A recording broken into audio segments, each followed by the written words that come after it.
नसरल्ला के समर्थन में आखिर प्रदर्शन क्यों, ये बहुत बड़ा सवाल खड़ा हो रहा है, क्योंकि ऐसा लग रहा है कि भारत में कट्टरपंथी सोच को हवा दी जा रही है। और कौन ये हवा दे रहा है, ये प्रश्न बना हुआ है, क्योंकि शिया समुदाय से आता है और इसीलिए प्रदर्शन इतने लंबे समय से प्लान करके इस तरह से किया गया। हजारों लोग पहुंच गए। हमारे सहयोगी अजय ने जायजा लेने की कोशिश की है, क्योंकि 3 दिन का शोक घोषित कर दिया गया, काले झंडे लगा दिए गए। रिपोर्ट देखिए जी। ये लखनऊ का मशहूर इमाम बाड़ा है और इमाम के बाहर जो है इमाम बाड़े की ये तस्वीर दिखाई दे रही है। अल अजल या इमाम सलाम या शहीद, जो नसरल्ला की मौत है उसे गमगीन तमाम जो लोग हैं पोस्टर्स लगाते यहाँ पर दिखाई दे रहे हैं। ये वो इलाका है जहाँ पर कल देर रात हज़ारों लोग सड़कों पर निकल आए नसरल्ला की यादों को लेकर। नसरल्ला जिनके ऊपर इजराइल ने ताबड़तोड़ हवाई हमले कर कई लोगों को मारा, और ये वो लोग हैं, इजराइल का दावा है कि इजराइल में आतंकवादी घटनाक्रमों के पीछे इनका हाथ है। नसरल्ला को लेकर लखनऊ में खास तौर पर तस्वीरें देखने को मिली। लखनऊ में शिया समाज के लोग एशिया में सबसे बड़ी क्वांटिटी में रहते हैं, सबसे बड़ी संख्या में रहते हैं, और शिया समाज के लोगों में खास तौर पर इस चीज़ को लेकर हम देखने को मिल रहा है। लखनऊ में शिया समाज के लोग हाथों में पोस्टर बैनर लेकर निकले। कल देर रात फिर हाथों में कैंडल लेकर यहाँ पर मार्च करेंगे शिया समाज के लोग। तो आतंकियों से हमदर्दी की तस्वीर नई नहीं है। आपको याद होगा महबूबा मुफ्ती ने तो अपना कार्यक्रम ही रद्द कर दिया था। उसके अलावा उमर अब्दुल्ला भी इसी तरह के बोल नसरल्ला की मौत के बाद बोलते दिखाई दे रहे थे। और मौलाना यासूब अब्बास है, ऑल इंडिया शिया पर्सनल लॉ बोर्ड से आते हैं, और उन्होंने मुखालफत की है इस घटना की। वहीं इल्तिजा मुफ्ती, महबूबा मुफ्ती तो बोल ही चुकी हैं, और ऐसे भी बेटी भी उन्हीं के नक्शे कदम पर चलती दिखाई दे रही है, हमदर्द बन रही है। दर्द हो रहा है इन्हें इस तरह से आतंक पर हुई कार्रवाई को लेकर। सुनिए जरा। बड़ी अफसोस के साथ ये इत्तला देना पड़ रही है कि हिजबुल्लाह के सरबराह सैयद हसन नसरुल्लाह की शहादत हो गई। मैं उनकी शहादत की ताज़ियत तमाम मिल्लत तशय्यो की खिदमत में और अपने ज़माने के इमाम की खिदमत में पेश करता हूँ। मैं इज़राइल की और इज़राइल के हमनवा अमेरिका की भरपूर तरीके से बाकायदा इसकी मदम्मत करता हूँ, और मैं अपील करता हूँ इजराइल और अमेरिका जितना हो सके इनके खिलाफ सदाए एहतजाज बुलंद करें। है भी हमारे दिल में बहुत दर्द है। आप जानते हैं नसरुल्लाह साहब ने जहां भी आज़ाब शिकस्त जुल्म हो रहा था, खास तौर से गाजा में, उनने उन लोगों के लिए लड़ा जो उनके थे भी नहीं। He wasn't even from there. So our hearts are heavy and people here should have the right to protest. अगर वो प्रोटेस्ट कर रहे हैं, आपको क्या प्रॉब्लम है? They want to protest against the Israeli policy of genocide. कैसे जाके वो वहाँ लेबनान में कार्पेट बॉम्बिंग कर रहे हैं, इसमें कोई गलत चीज नहीं है। वहीं हिजबुल्लाह के डिप्टी चीफ की अब बड़ी एक तरह से धमकी सामने आ गई, वार्निंग दे दी गई कि इजराइल के खिलाफ एक्शन जारी रहने वाला है। यह बड़ी खबर इसी से जुड़ी मिल रही है। आपको बताएं, नईम कासिम यह कह रहा है, डिप्टी चीफ है हिजबुल्लाह का, कि इजराइल के खिलाफ लड़ाई जारी रहेगी। इजराइल के खिलाफ लंबी लड़ाई की तैयारी कर रहे हैं। यदि इजराइल जमीनी आक्रमण शुरू करने का निर्णय लेता है तो हिजबुल्लाह लड़ा के लेबनान से लड़ने और उसकी रक्षा करने के लिए तैयार है। दरअसल तैयारी इजराइल की तरफ से ये की गई है कि मार्कोवा टैंक्स तैनात कर दिए गए हैं लेबनान पर। ऐसा लग रहा है कि अब जमीनी कार्रवाई शुरू होने वाली है, और इस बीच अब ये बात सामने आ गई, वार्निंग दे रहा है नईम कासिम।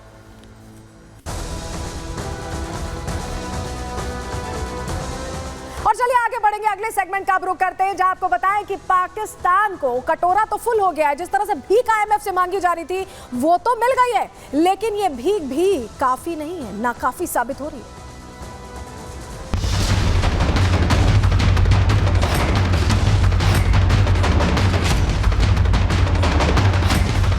तो पाकिस्तान से मोहब्बत करता हूँ, पाकिस्तान जाने में कोई हर्ज नहीं, पाकिस्तान में तो वेलकम करेंगे।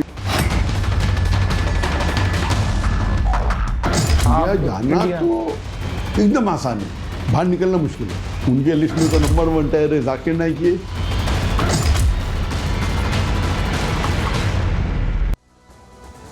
ऐसा लग रहा है कि कर्ज लेना पाकिस्तान की मजबूरी हो गई है, और ये जो बीमारी है ये बढ़ती ही जा रही है। जो भी सरकार आती है बिना कर्जा लिए कामकाज चला ही नहीं पाती, और यही कर दिया है शहबाज शरीफ ने। लेकिन नौबत ऐसी आ गई है कि कहीं ऐसा ना हो कि नवाज शरीफ की तरह उन्हें भी भाग खड़ा होना पड़े, क्योंकि आवाम को एक एक चीज का हिसाब यहाँ देना पड़ रहा है। रोटी के लाले पड़े हुए हैं, और यहाँ शहबाज शरीफ अपनी ही तैयारियों में लगे हुए। कर्जा जिस तरह से लिया, इतनी कड़ी शर्तों के बीच लिया है कि ऐसा लग रहा है कि पाकिस्तान पाकिस्तान में दिन काटना अब लोगों के लिए मुश्किल होने वाला है, क्योंकि त्रस्त हो चुकी है पाकिस्तान की जनता।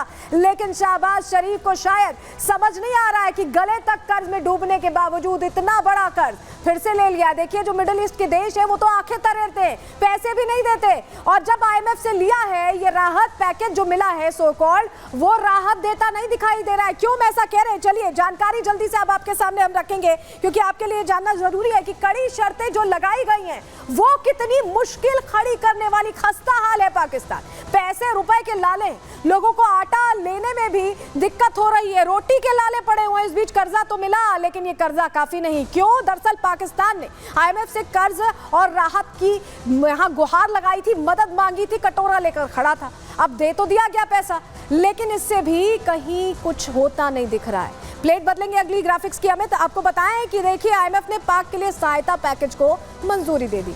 शहबाज शरीफ को लगा कि अब तो सब सेट हो जाएगा। 26 सितंबर को $7 अरब के पैकेज को मंजूरी दी गई है। IMF ने पहली किस्त जारी कर दी है। $1 अरब की जो किस्त है उसे जारी कर दिया गया है।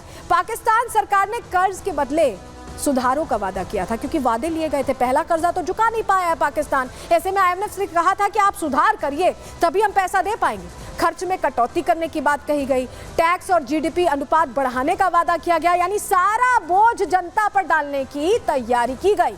कृषि और रियल एस्टेट जैसे क्षेत्रों पर कर लगाने का भी वादा किया, यानी कि जो लोग हैं उनकी जेबों से पैसा खींचकर पैसा बढ़ाने की बात की थी शहबाज शरीफ ने, और उसके बाद ये कर्जा दिया गया। लेकिन किस तरह से पाकिस्तान खस्ता हाल होता दिखाई दे रहा है। लेकिन जो ये जिहादी हैं ये माला माल हो रहे हैं, इनकी आवभगत की जा रही है, ये भी हम आपको आगे डिटेल में बताएंगे। लेकिन शहबाज शरीफ के लिए अब ये गले की फांस बन गया है कर्जा। क्यों मैं ऐसा कह रहे हैं, डिटेल के जरिए आपको बताते हैं। रिपोर्ट।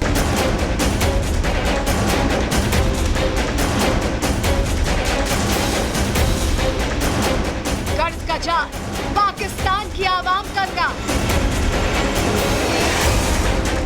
IMF से कर्जा बार-बार, शहबाज को आतंक से प्यार।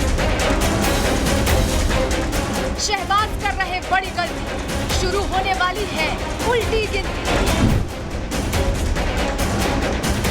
शहबाज शरीफ के IMF कांड, यानी IMF से लोन लेने के बाद उनके उल्टे दिन शुरू हो गए हैं, जिसका नतीजा पाकिस्तानी आवाम को भी भुगतना पड़ेगा, क्योंकि कर्ज को मुफ्त की रेवड़ी समझने वाले शहबाज शरीफ ने इस बार बिना सोचे समझे IMF से मोटी रकम ले ली है, वो भी ऐसी शर्तों पर जिससे पाकिस्तान हमेशा हमेशा के लिए कर्ज की जंजीरों में बंधा ही रहेगा। पाकिस्तान को कर्जा तो मिल गया है, लेकिन पहले से ही अपनी किस्मत को रो रही पाकिस्तान की जनता टेंशन में है।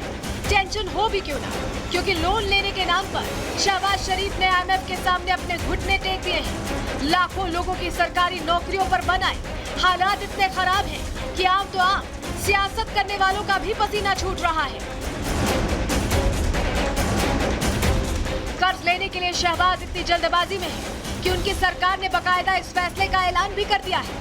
पाकिस्तानी वित्त मंत्री मोहम्मद औरंगजेब ने सरकारी मुलाजिमों को इस बारे में जानकारी देते हुए घोषणा की है कि हमारी सरकार ने IMF के साथ $7 अरब की लोन की डील की है, जो पाकिस्तान के लिए आखिरी लोन कार्यक्रम होगा। इसके लिए हमें मंत्रालयों का सही आकार तय करना होगा। 6 मंत्रालयों को बंद करना होगा, जबकि 2 मंत्रालयों का विलय होगा। इसके अलावा हमें अलग अलग मंत्रालयों में 1,50,000 सरकारी पदों की नौकरी भी खत्म करनी होगी। पाकिस्तान को IMF ने $7 बिलियन का जो लोन है उसको एक प्रकार से स्वीकार किया है, मगर ये भी है कि काफ़ी रिस्ट्रिक्शन लगाई हैं, और ये जितनी रिस्ट्रिक्शन लगाई गई हैं IMF से, वो अगर शहबाज शरीफ गवर्नमेंट लगा देती है तो फिर आम लोगों का के ऊपर बहुत बड़ी परेशानी होगी। मगर ये सच्चाई है कि पाकिस्तान की हालात बहुत ख़राब हैं। आज $100 बिलियन से उसके ऊपर कर्जा है, और ये बार बार जो IMF से लोन तो ले रहा है, मगर ये लोन वापस कैसे देगा। हालांकि शहबाज शरीफ को उम्मीद है कि इस समझौते के बाद पाकिस्तान को दलदल से बाहर निकाल लेंगे, लेकिन सच्चाई क्या है आप खुद देख लीजिए। पाकिस्तान पर कुल कर्ज 71.4 खरब रुपए है। पाकिस्तान का घरेलू कर्ज 8.35 खरब रुपए। IMF का कुल कर्ज $19 अरब। पाकिस्तान में प्रत्येक नागरिक पर 3 लाख का कर्ज। पाकिस्तान IMF का 5वां सबसे बड़ा कर्जदार। साफ है कि पाकिस्तान कर्ज ले लेकर अब दलदल में तो फंस ही चुका है और आगे सिर्फ बर्बादी है। लेकिन ऐसे में भी मियां शहबाज अपनी हरकतों से बाज आने को राजी नहीं है। Bureau report, Republic Bharat.